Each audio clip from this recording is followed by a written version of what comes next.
Hello everyone, कैसे हैं आप। आपका आपके YouTube channel Digvijay commerce classes पर एक बार फिर से स्वागत है। हम आपके लिए अपने इस YouTube channel Digvijay commerce classes पर बीकॉम के सिलेबस के कंपलसरी सब्जेक्ट बिजनेस एनवायरनमेंट की पूरी एक सीरीज लेके आ रहे हैं, जिसमें आपको एक तरफ से हर एक रूल, उनके पूरे कॉन्सेप्ट 1 बाय 1 आपको मिलते हैं। आप अपनी कॉमर्स की पढ़ाई एक सिस्टमेटिक ढंग से, एक प्रॉपर वे में पूरा करना चाहते हैं तो आइए दिग्विजय कॉमर्स क्लासेस से जुड़िए। हम आपके लिए अपने इस YouTube चैनल पर बीकॉम और एमकॉम के जितने भी सब्जेक्ट हैं, चाहे वो न्यूमेरिकल सब्जेक्ट हों या थ्योरेटिकल सब्जेक्ट हों, उनकी स्पेशल कोचिंग क्लासेस सबसे बेहतर जानकारी के साथ एग्ज़ाम प्रिपरेशन को ध्यान में रखकर अवेलेबल कराई जाती है। आप हमसे जुड़कर अपनी एग्ज़ाम प्रिपरेशन अपनी शर्तों पर पूरी कर सकते हैं। वो ऑफलाइन या क्लासरूम पढ़ाई जो आपके वरीयता लिस्ट में सबसे ऊपर थी, हमने वो सारी खूबियाँ समेटे हुए ये क्लासेस तैयार की हैं। तो एक बार जुड़िए तो सही। आप जुड़कर ये पाएंगे कि हाँ, ये वो प्लेटफॉर्म है जिसमें हमारी पढ़ाई सबसे बेहतर तरीके से हो सकती है। ये हमारा आत्मविश्वास है कि हम सबसे बेहतर आपको देंगे। प्यारे दोस्तों, अगर आप हमसे नए जुड़े हैं तो सबसे पहले हमारे इस YouTube channel Digvijay commerce classes को सब्सक्राइब करिए, शेयर करिए और बेल आइकन दबाइए ताकि आपको हमारे लेटेस्ट वीडियोस के अपडेट मिल सकें। आप हमसे पेड क्लास ले सकते हैं। पेड क्लास पाने के लिए आप हमारे व्हाट्सएप नंबर पर व्हाट्सएप करिए, मैसेज करिए, आपको पेड क्लास की पूरी जानकारी दे दी जाएगी, जिसमें आप बहुत थोड़े से शुल्क का भुगतान करके हमसे एक रेगुलर क्लास पाते हैं। आपको एक PDF मिलेगा, डाउट सेशन रखा जाएगा, क्वेश्चन पेपर सॉल्व कराए जाएंगे। तो ये सब कुछ पाने के लिए आप हमसे पेड क्लास ले सकते हैं। प्यारे दोस्तों, हम आज आपके लिए एक ऐसा टॉपिक लेके आ रहे हैं जो आपको जानना बहुत ज़रूरी है, पढ़ना उससे भी ज़्यादा ज़रूरी है। आपके सिलेबस का है और आपकी किताबों में उसके बारे में उल्लेख कम हुआ है। GST। आपने कॉमर्स पढ़ा और GST ना पढ़ा तो मतलब कुछ भी ना जाना। मतलब ऐसा हुआ ना कि पहुंच गए अयोध्या और राम के बारे में ना जाना। मतलब एक सीधी बात यह है, हम किसी एक चीज़ में अगर हैं तो हमें गहराई पूर्ण उसकी जानकारी लेनी होगी। हम एक एक चीज़, एक एक टॉपिक क्लियर करेंगे। सबसे पहली चीज़ तो ये, हम ऑब्जेक्टिव बिंदुओं को ध्यान में रखकर ये क्लासेस बना रहे हैं। हमारा ये पूरा फोकस है हम आपको ऑब्जेक्टिव नज़रिए से सारी चीज़ें क्लियर कर सकें। तो पहली चीज़ तो ये कि GST आपकी अपनी किताब बीकॉम के बिजनेस एनवायरनमेंट के सिलेबस में है। छोटा सा प्यारा सा लेसन है और हर साल एग्ज़ाम में इससे क्वेश्चन ज़रूर आएंगे, आते रहे हैं। और दूसरी चीज़ ये है कि GST आपकी किताबों में उतना ज़्यादा क्लियरली एक्सप्लेन नहीं है। तो जितना एक्सप्लेन है, जितना आपकी ज़रूरत है, हम आज उसकी व्याख्या करने जा रहे हैं आपके सिलेबस को ध्यान में रखकर। तो सबसे पहली चीज़ तो ये, भारत का, मैं सिर्फ और सिर्फ GST की बात करूँगा। GST पूरा नाम गुड्स एंड सर्विस टैक्स, वस्तु एवं सेवा कर या माल एवं सेवा कर भी कहा जाता है। GST एक ऑब्जेक्टिव क्वेश्चन तो इसका पूरा नाम है, GST goods and service tax. चलिए मान लिया, तो GST का पूरा नाम goods and service tax, goods and service tax. दूसरी बात ये कि भारत का जो GST मॉडल है वो कनाडा के GST मॉडल पर आधारित है। एक ऑब्जेक्टिव क्वेश्चन, भारत का जो GST मॉडल है वो कनाडा के मॉडल पर आधारित है। चलिए, और भारत के पहले 160 देशों द्वारा GST लागू किया जा चुका था। मतलब सीधी और साफ बात कि भारत जीएसटी लागू करने वाला 161वां देश है, 161। चलिए, हमने ये भी जान लिया। और जीएसटी की स्थापना या कह लीजिए जीएसटी को लागू किया गया केलकर कमेटी की सिफारिश के आधार पर। केलकर कमेटी की सिफारिश के आधार पर मॉडल बना था जीएसटी का। केलकर कमेटी की सिफारिश के आधार पर जीएसटी का मॉडल बना। चलिए, ये हमने मान लिया। मैंने क्या क्या आपसे कहा? GST goods and service tax, माल एवं सेवा कर या वस्तु एवं सेवा कर। भारत का जीएसटी कनाडा के जीएसटी मॉडल पर आधारित है। दूसरी बात यह है कि भारत के पहले जीएसटी 160 देशों द्वारा लागू किया जा चुका था। भारत जीएसटी लागू करने वाला 161वां देश है। भारत में जीएसटी केलकर कमेटी की सिफारिश के आधार पर जीएसटी का मॉडल बनाया गया था।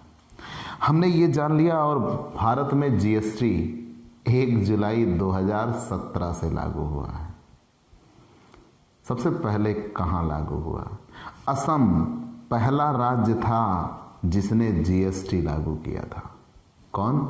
आसाम पहला राज्य रहा जिसने जीएसटी लागू किया। और जीएसटी को हमारे यहाँ एक दूसरे नाम से भी जाना जाता है, वन नेशन वन टैक्स, एक देश एक कर नाम से भी हम जीएसटी को जानते हैं। तो भारत में जीएसटी लागू करने वाला पहला स्टेट कौन सा रहा है? आसाम। भारत में जीएसटी लागू करने वाला पहला स्टेट कौन सा रहा है? आसाम। अगर विश्व लेवल पर देखें तो भारत किस नंबर पे रहा है? 161वें नंबर पे।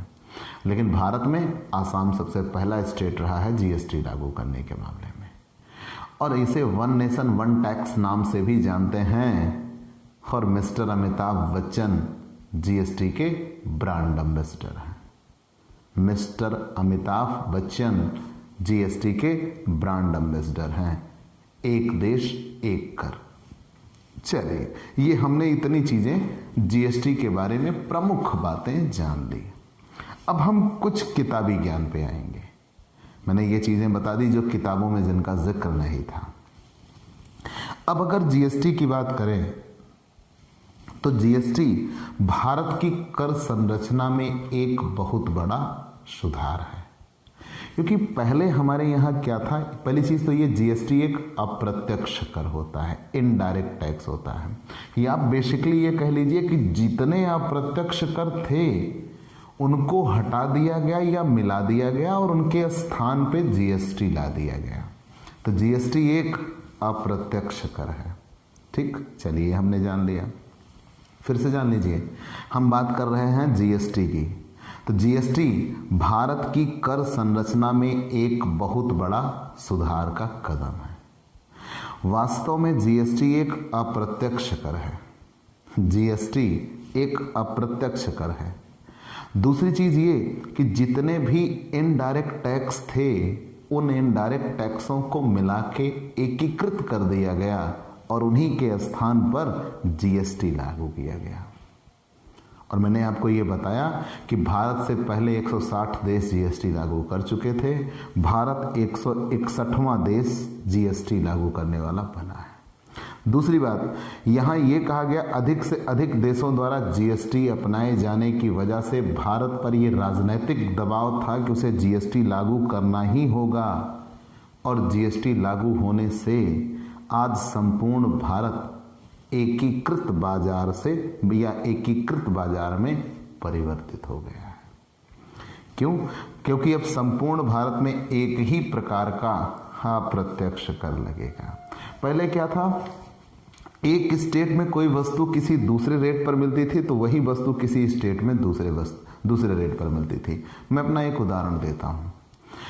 2007 में, आज के 14 साल पहले, मेरे पिताजी मेरे लिए एक कार खरीदना चाहते थे। हाँ जी, हैं, प्यार करते हैं भाई। ऐसा नहीं है कि नहीं करते, वो तो अपने संबंधों पर आधारित है। तो मेरे पिताजी मेरे लिए एक कार खरीदना चाहते थे। तो चूंकि मैं पैर से विकलांग हूँ तो उन्होंने ये कहा कि हम अपने पुत्र के लिए एक कार खरीदेंगे। तो वो मेरे लिए एक कार खरीदना चाहते थे। तो जब उन्होंने मेरे लिए कार खरीदने की बात की तो वो अल्टो कार निकलवानी थी। तो अल्टो कार की कीमत उस समय 3,78,000 या 3,72,000 समथिंग थी। अब मुद्दा ये बना कि हमारे मामा जी रिलेटिव, उन्होंने कहा जीजा जी चलिए मध्य प्रदेश से कार निकलवाते हैं या इंदौर से।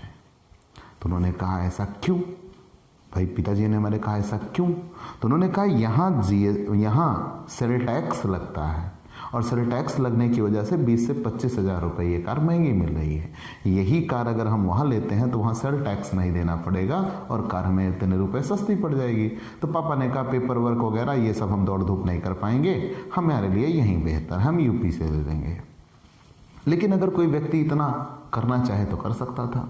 तो मैंने ये कहा कि हमारे यहाँ वस्तुएं अलग अलग रेट पे मिला करती थी, उन्हीं चीज़ों को समाप्त किया गया और एक देश एक कर नाम से जीएसटी लाया गया और आज पूरा भारत एक एकीकृत बाजार बन चुका है। चलिए मान लिया। अब जीएसटी की आवश्यकता क्यों हुई, हमने ये आपको बताया कि भारत से पहले 160 देश जीएसटी लागू कर चुके थे और ऐसी परिस्थितियां बन चली थी कि जीएसटी तो लागू करना ही होगा। उन परिस्थितियों के मद्देनजर भारत को जीएसटी लागू करना पड़ा। भारत में जीएसटी की आवश्यकता इसलिए पड़ी क्योंकि भारत का जो अप्रत्यक्ष कर का ढांचा था वो बहुत ही जटिल था। क्योंकि भारत के संविधान के अनुसार ये था कि वस्तुओं की बिक्री पर कर लगाने का अधिकार तो स्टेट गवर्नमेंट को दिया गया था। मैंने भी उसी सेल टैक्स का जिक्र किया। और वस्तुओं के उत्पादन एवं सेवा पर कर लगाने का अधिकार केंद्र को दिया गया। अब फलतः देश की पूरी कर व्यवस्था जटिल हो गई, कारण उत्पादन या सेवा पर केंद्र कर लगाएगा और बिक्री पर स्टेट गवर्नमेंट टैक्स लगाएगा। तो दोनों में मतैक्यता आ जाती थी और इसी बात के मद्देनजर यहाँ का जो टैक्स पेयर था या करदाता था वो उलझा हुआ था, बिखरा हुआ था। तो हमारे यहाँ का जो अप्रत्यक्ष कर ढांचा था वो था बड़ा अटपटा। उसे सुधारने के लिए ही एक देश एक कर का आना जरूरी था। चलिए ये चीजें हमने जान लिया। अगर हम पूरी बात करें तो भारत जीएसटी लागू करने वाला 161वां देश। भारत के पहले 160 देश लागू कर चुके थे। भारत में जीएसटी कनाडा मॉडल के आधार पर बना हुआ है।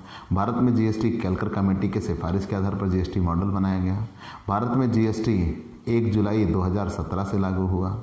और सबसे बड़ी बात ये कि अगर आपने जीएसटी के बारे में जाना तो जीएसटी एक अप्रत्यक्ष कर है। इसे वन नेशन वन टैक्स नाम से भी जानते हैं और इसके brand ambassador mister Amitabh Bachchan है। जीएसटी लागू करना आवश्यक क्यों था, तो हमने पहले ही बताया, क्योंकि भारत की जो कर प्रणाली थी वो अप्रत्यक्ष कर के संबंध में वो बड़ी जटिल हो चली थी। यहाँ हमारे संविधान के अनुसार ये कहा गया है कि किसी वस्तु की बिक्री पर टैक्स लगाने का अधिकार स्टेट गवर्नमेंट के पास है और वस्तु के उत्पादन और सेवा कर का पर टैक्स लगाने का अधिकार सेंट्रल गवर्नमेंट के पास था। तो दोनों की वजह से करदाता कंफ्यूज हुआ पड़ता था, उसलिए जीएसटी की आवश्यकता थी। अब चलिए ये हमने जान लिया। अगर हम एक वित्तीय ढांचे में या कह लीजिए डेट वाइज बताना चाहें आपको, तो भारत में वैट सिद्धांत पर आधारित एक व्यापक जीएसटी, ध्यान दीजिएगा पूरी बातें, हम फैक्ट या आंकड़ों की बात कर रहे हैं।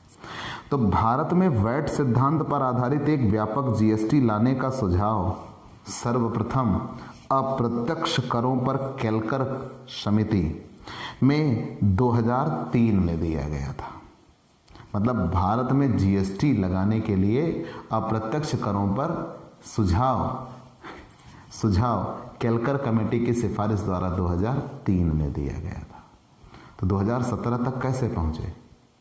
फिर 2010 में राष्ट्रीय स्तर पर जीएसटी लागू करने का प्रस्ताव केंद्र सरकार के पास 2006-07 के बजट में किया गया था। 2006-07 के बजट में केंद्र सरकार द्वारा ये कहा गया कि 2010 तक हम जीएसटी लागू कर देंगे।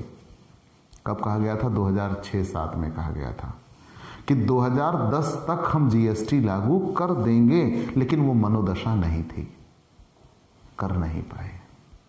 तब कांग्रेस गवर्नमेंट थी, यूपीए गवर्नमेंट थी। ठीक है, मनमोहन सिंह जी प्रधानमंत्री थे, लागू नहीं हो सका। फिर बात आगे ये बढ़ी। पहले देखिएगा सबसे पहले भारत में जीएसटी लागू करने की बात कब की गई? केलकर कमेटी की सिफारिश ने किया, वो भी कब? 2003 में। 2006-07 के बजट में ये कहा गया कि 2010 तक हम जीएसटी ला देंगे। चलिए ये भी ठीक है। फिर आगे बढ़े तो यहाँ ये कहा गया कि इसके लिए विस्तृत रूपरेखा का रोड मैप तैयार करने का दायित्व राज्य के वित्त मंत्रियों की अधिकार प्राप्त समिति को सौंपा गया था। राज्य के जितने भी वित्त मंत्रियों के अधिकार प्राप्त समिति की अनेक बैठक व केंद्र के साथ समिति के विचार विमर्श आने के पश्चात जीएसटी के लिए वांछित संविधान संशोधन विधेयक 115वां संविधान संशोधन विधेयक मार्च 2011 में लोकसभा में प्रस्तुत किया गया और जहां इसे संसद की वित्त पर स्थायी समिति को संदर्भित किया गया और बाद में 15वीं लोकसभा भंग हो जाने पर यह विधेयक निष्प्रभावी हो गया था। केवल वो पटल पर था लेकिन वो लागू नहीं हो पाया, तो उधर संसद भंग हो गई और वो विधेयक भी भंग हो गया क्योंकि पास नहीं हो पाया।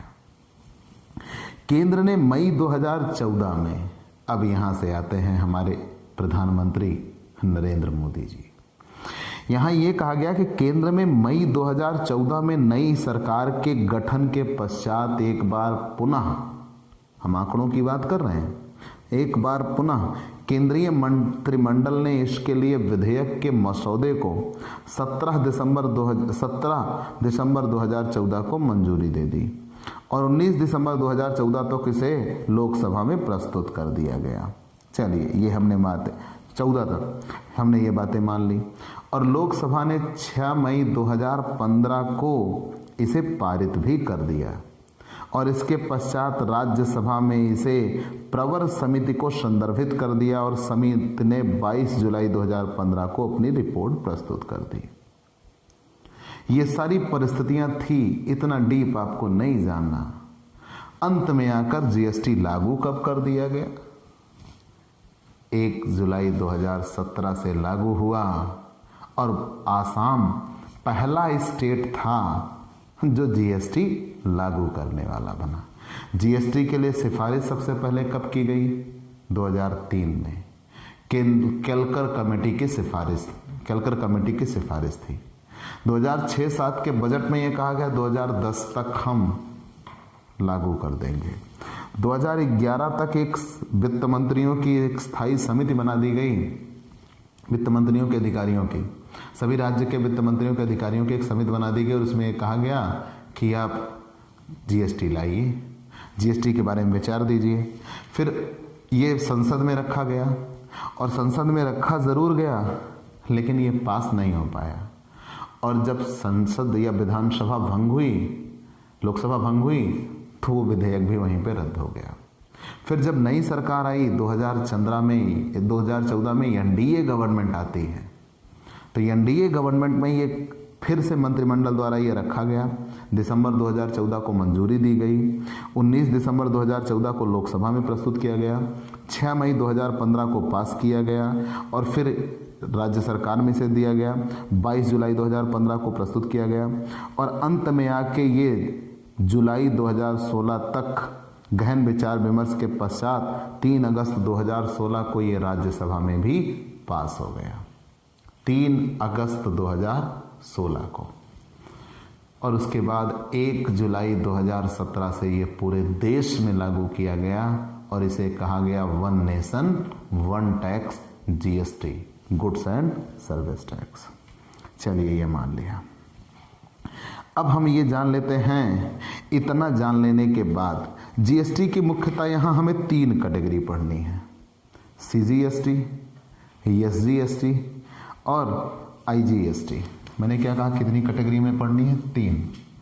सीजीएसटी, एसजीएसटी, ठीक, और आईजीएसटी। अब जीएसटी तो आप जानते ही हो, goods and service tax, goods and service tax, goods and service tax. C for central, C for central. S for state and I for IGST, I for international, I for international कह लीजिए। फिर से जान लीजिए, हमने क्या कहा, CGST को हम यहाँ कितने तरीके से जानते हैं, या यूं कह लीजिए 3 है। तो CGST, SGST और IGST। देखिए बेटा, हम ये चीज़ें बताने चल रहे हैं कि SGST और CGST के अंतर्गत सम्मिलित करों को कौन कौन से कर किस में जाके मिले। आपने ये कहा कि GST एक अप्रत्यक्ष करों का समूह है। हमारे यहाँ पहले जितने अप्रत्यक्ष कर लगते थे उनको हटा दिया गया, एकीकृत कर दिया गया और उन्हीं के स्थान पर GST लागू कर दिया गया। तो पहले क्या था, कुछ चीज़ों पर सेंट्रल गवर्नमेंट टैक्स वसूला करते थे और कुछ चीज़ों पर स्टेट गवर्नमेंट। अभी क्या कर दिया गया, 1 नेशन 1 टैक्स। लेकिन उस पे यह है कि कुछ चीज़ें सेंट्रल के अंतर्गत आती हैं, कुछ चीज़ें स्टेट गवर्नमेंट के अंतर्गत आती हैं। तो जहां केंद्र सरकार द्वारा राजस्व एकत्रित किया जाएगा, जहां केंद्र सरकार राजस्व इकट्ठा करेगी उसे CGST में रखते हैं। जहां केंद्र सरकार राजस्व इकट्ठा करेगी उसे CGST में रखते हैं। जहां स्टेट गवर्नमेंट राजस्व इकट्ठा करेगी, जहां राज्य में बिक्री के लिए राज्य सरकार द्वारा राजस्व एकत्रित किया जाएगा उसे स्टेट गवर्नमेंट या स्टेट GST कहा जाता है। और तीसरा, जहां अंतरराष्ट्रीय बिक्री के लिए, इंटरनेशनल सेल के लिए केंद्र सरकार और द्वारा राजस्व एकत्र किया जाएगा उसे IGST कहा जाएगा। इंटरनेशनल बिक्री के लिए केंद्र सरकार जहां वित्त इकट्ठा करती है, राजस्व इकट्ठा करती है, वो IGCST होता है। हमने क्या कहा, इससे क्वेश्चन आ चुका है। CGST किसे कहते हैं, जहां राजस्व केंद्र सरकार द्वारा इकट्ठा किया जाता है उसे CGST कहा जाता है। जहां राज्य में बिक्री के लिए राज्य सरकारों द्वारा राजस्व इकट्ठा किया जाता है उसे SGST कहते हैं। और अंतरराष्ट्रीय बिक्री के लिए जहां राजस्व केंद्र सरकार द्वारा वसूल किया जाता है उसे IGST कहा जाता है। ज़्यादातर मामलों में नए शासन के तहत ये चीज़ें, मतलब तीनों आप एक साथ जानते रहेंगे। जब केंद्र सरकार राजस्व इकट्ठा करेगा वो CGST, और राज्यों में बिक्री के लिए जब राज्य इकट्ठा करेगा SGST, और अंतर्राष्ट्रीय मामलों में बिक्री के लिए जब केंद्र सरकार द्वारा वसूल किया जाएगा तो उसे क्या कहेंगे, IGST। मुख्यतः चीज़ें यह है कि CGST में क्या आया, SGST में क्या आया, तो हम बताते हैं, आप जानते रहिएगा। सेंट्रल एक्साइज ड्यूटी, मतलब CGST में क्या क्या आता है, central excise duty, additional excise duty, फिर medicinal and toiletries preparation act के तहत लगाई जाने वाली एक्साइज ड्यूटी, मतलब बेसिकली आप कह लो एक्साइज ड्यूटी की चीज़ें CGST में आती है, वो चाहे जिससे रिलेटेड एक्साइज ड्यूटी हो। सर्विस टैक्स भी CGST में आता है, ये पूछा जा सकता है, सर्विस टैक्स किस में आता है, CGST में आता है। ठीक है, मतलब इस पे राजस्व कौन वसूल करता है, केंद्र सरकार वसूल करती है, CGST। फिर उसके बाद additional custom duty, special additional custom duty, surcharge और education cess and secondary and higher secondary education cess, ये सब CGST में आते हैं। ठीक है, बेसिकली आपने क्या जाना है, जहां एक्साइज ड्यूटी लिखा हो, जहां कस्टम ड्यूटी लिखा हो, जहां सरचार्ज या एजुकेशन सेस हो, वो CGST में आते हैं। SGST में क्या आता है, वैट और सेल्स टैक्स, SGST में आता है। वैट, वैल्यू एडेड टैक्स, मूल्य वर्धित कर, जैसे जैसे किसी वस्तु का मूल्य बढ़ता जाता है वैसे वैसे उस पर, मतलब बढ़े हुए मूल्य पर जब हम कर देते हैं वो वैल्यू एडेड टैक्स कहलाता है। वैल्यू एडेड टैक्स, मूल्य वर्धित कर। हमने ये कहा कि VAT and sales tax SGST में आता है। जितने भी एंटरटेनमेंट टैक्स होते हैं बशर्ते ये स्थानीय निकायों द्वारा लागू न किए गए हों तो वो भी SGST में आते हैं। जितने एंटरटेनमेंट टैक्स हैं, जितना लग्जरी टैक्स होगा, लॉटरी पर टैक्स होगा, वो सब SGST में आएगा। और वस्तुओं और सेवाओं की आपूर्तियों से जुड़े राज्यों के सेस तथा सरचार्ज भी जो वस्तुओं और सेवाओं की आपूर्ति से जुड़े राज्य के सरचार्ज या सेस होंगे वो भी SGST में आते हैं। चलिए हमने जान लिया। GST के तहत उन सभी व्यवसायी उत्पादक या सेवा प्रदाता को पंजीकरण कराना होगा जिनकी कुल बिक्री का मूल्य 20 लाख से ज़्यादा है। अगर आपकी साल भर की कुल बिक्री 20 लाख से ज़्यादा है तो आप GST के अंतर्गत आपको रजिस्ट्रेशन कराना होगा। तो GST में व्यवसायियों को मुख्य रूप से 3 अलग प्रकार के टैक्स रिटर्न भरने पड़ते हैं। हमने क्या कहा, GST का रजिस्ट्रेशन कौन करवाएगा? जिसकी साल भर की बिक्री 20 लाख से अधिक है उसे GST के लिए रजिस्ट्रेशन लेना होगा, GST नंबर कह लीजिए। और यहाँ GST के लिए 3 अलग प्रकार से टैक्स रिटर्न भरने होते हैं, एक इनपुट टैक्स, एक आउटपुट टैक्स और एक एकीकृत रिटर्न शामिल होता है। चलिए ये जान लिया। इससे ज़्यादा हमने ये बता दिया आपको कि कौन किस में आ जाता है, CGST में क्या आता है, SGST में क्या आता है। लेकिन अगर आपसे ये कहा जाए कि फाइनली किन किन करों को मिला के, किन किन टैक्स को मिला के एकीकृत करके GST बनाया गया तो कौन कौन आएंगे, हमें यह भी तो जानना होगा कि आखिर वो कौन कौन से इनडायरेक्ट टैक्स खत्म किए गए जिनको एक साथ मिला के क्या बना दिया गया, GST बना दिया गया। वो कौन कौन से टैक्स खत्म किए गए जिनको मिला के GST बना दिया गया। तो चलिए हम एक एक की बात कर लेते हैं। मैं यहाँ आपको कुछ नाम गिना देता हूँ, जैसे केंद्रीय उत्पाद शुल्क, अतिरिक्त उत्पाद शुल्क, सेवा कर, एडिशनल कस्टम ड्यूटी, अतिरिक्त कस्टम ड्यूटी, वस्तुओं और सेवाओं पर लगने वाले सरचार्ज व सेस। फिर करों में वैट, मनोरंजन कर, केंद्रीय बिक्री कर, चुंगी व प्रवेश कर, खरीद कर, विलासिता कर, लॉटरी, सट्टे व जुए पर लगने वाला कर, सरचार्ज, सेस आदि, इन सबको मिलाकर ही GST बनाया गया। तभी हमने अलग अलग बता दिया था कि CGST में कौन आता है और SGST में कौन आता है, और IGST में कौन आता है। तो यहाँ तो आपने साफ जान लिया, जो अंतरराष्ट्रीय बिक्री होगी उसके लिए जब केंद्र सरकार द्वारा राजस्व जुटाया जाएगा तो वो IGST में आता है। इतना जान लेने के बाद आपको ये थोड़ी ऑब्जेक्टिव बातें, और हम ज़्यादा नहीं घुमाएंगे। आपने बहुत सुना होगा, मैंने पहले ही कहा, हमें जितनी ज़रूरत है हम उतना ही अपने काम का रखेंगे, बाकी छोड़ देंगे। ठीक है। GST का लाभ किससे होगा? GST का लाभ किसे होगा? पहली चीज़ तो ये कि आसानी से ये फॉलो अप हो जाएगा, ऐसी उम्मीद है। पहले अपने यहाँ की टैक्स संरचना बड़ी गलत थी ना, कोई केंद्र सरकार वसूल करता था कुछ और कुछ राज्य सरकार वसूल करती थी। तो अपने यहाँ का जो ये टैक्स स्लैब था, या कह लीजिए ये जो व्यवस्था थी, प्रणाली थी, वो जटिल थी। अब ऐसी सोच लेके हम आए हैं कि GST के आ जाने के बाद से इसको वसूलने में आसानी हो चलेगी। दूसरा, कर के ढांचे में एक संतुलन होगा, और तीसरा, व्यापार में एक स्वस्थ प्रतियोगिता होगी। पूरे भारत देश एकीकृत बाजार के रूप में बदलेगा। चलिए ये मान लिया। अब इतना जान लेने के बाद ग्राहक को सकल पारदर्शिता मिलेगी और विभिन्न प्रकार के करों से छुटकारा मिल जाएगा। तमाम कर नहीं जानने, केवल एक जानना है, GST।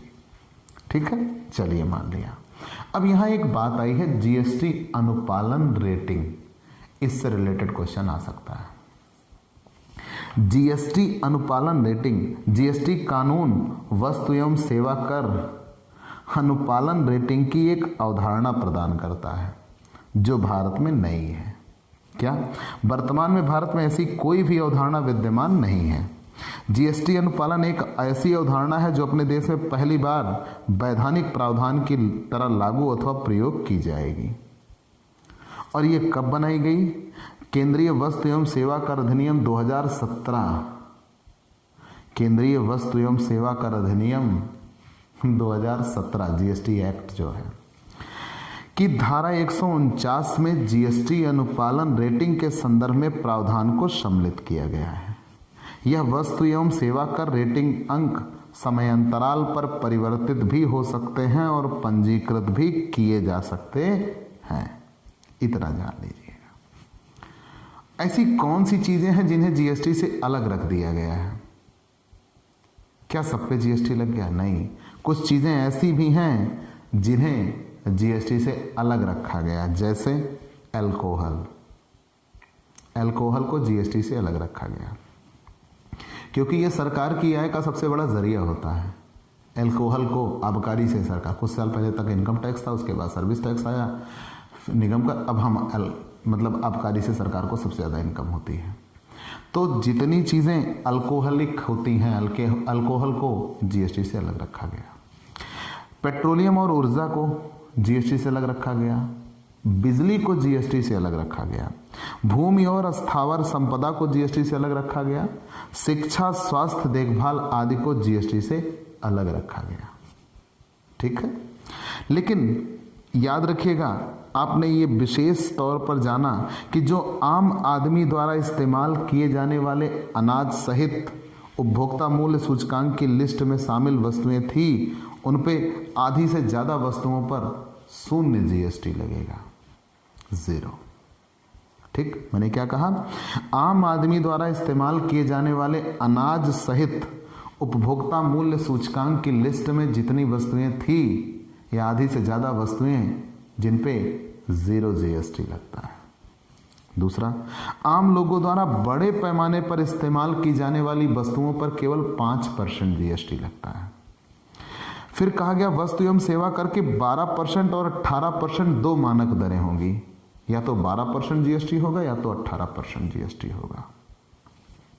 और वर्तमान में 30 से 31% जिस पे टैक्स लग जाया करता था, अब उस पे जीएसटी की अधिकतम दर कितनी होगी? 28% की होगी। ठीक है, तो ये जीएसटी के लिए वो कुछ इंपॉर्टेंट टॉपिक थे जो आपके बीकॉम के सिलेबस के लिए इंपॉर्टेंट है। बाकी तो बुक में बहुत कुछ मिल सकता है। हाल फिलहाल आप जीएसटी के बारे में अगर पुरानी किताबें होंगी तो आपकी किताब में होगा ही नहीं, अगर नई किताबें होंगी तो ज़रूर आपको मिल जाएगा। तो जीएसटी के बारे में जो इम्पोर्टेंट फैक्ट थे, जो हमने समझे कि हाँ वो आपको जानने चाहिए, हमने उनकी पूरी एक क्लास आपके लिए तैयार कर दी। और ये आपका मोस्ट इम्पॉर्टेंट टॉपिक है। आपके श्योर है क्वेश्चन इसमें से ही फंस जाएंगे, आप इसे ज़रूर से ज़रूर तैयार कर लीजिएगा। तो प्यारे दोस्तों, आपको ये क्लास कैसी लगी हमें ज़रूर बताइएगा। आपके लाइक और कमेंट का इंतज़ार रहेगा। आप हमसे जुड़िए, हमसे जुड़कर आप अपनी पढ़ाई को एक प्रॉपर वे में पूरा करते हैं। भाई, आप क्लासरूम पढ़ाई पाना चाहते हो, कितना समय बर्बाद करते हो, घर से कब निकलते हो, वहाँ पहुँचते हो, वहाँ पढ़ाई करते हो, फिर घर पहुँचते हो, बीच में कुछ इधर उधर टाइम वेस्ट होता है, सब बर्बादियाँ ही तो होती हैं। आपके लिए सबसे बेहतर क्या है? क्लिक किया, क्लासेस शुरू, जब तक दिल चाहा तब तक देखा, फिर पॉकेट में, ये बेहतर है। हम आपकी अपनी शर्तों पर पढ़ाई लेके आ रहे हैं, तो आप हमसे जुड़िए, हमसे पेड क्लास ले सकते हैं। पेड क्लास पाने के लिए हमारे व्हाट्सएप नंबर पर व्हाट्सएप करिए, मैसेज करिए, आपको पेड क्लास की पूरी जानकारी दे दी जाएगी, जिसमें आप बहुत थोड़े से शुल्क का भुगतान करके हमसे एक रेगुलर क्लास पाते हैं। पीडीएफ मिलेगा, डाउट सेशन रखा जाएगा, क्वेश्चन पेपर सॉल्व कराए जाएंगे। तो ये सब कुछ पाने के लिए आप हमसे पेड क्लास ले सकते हैं। तो अगर नए जुड़े हैं तो हमारे इस YouTube channel Digvijay commerce classes को सब्सक्राइब करिए, शेयर करिए, बेल आइकन दबाइए। तो आज की क्लास में इतना ही, चलते हैं दोस्तों, बाय बाय दोस्तों।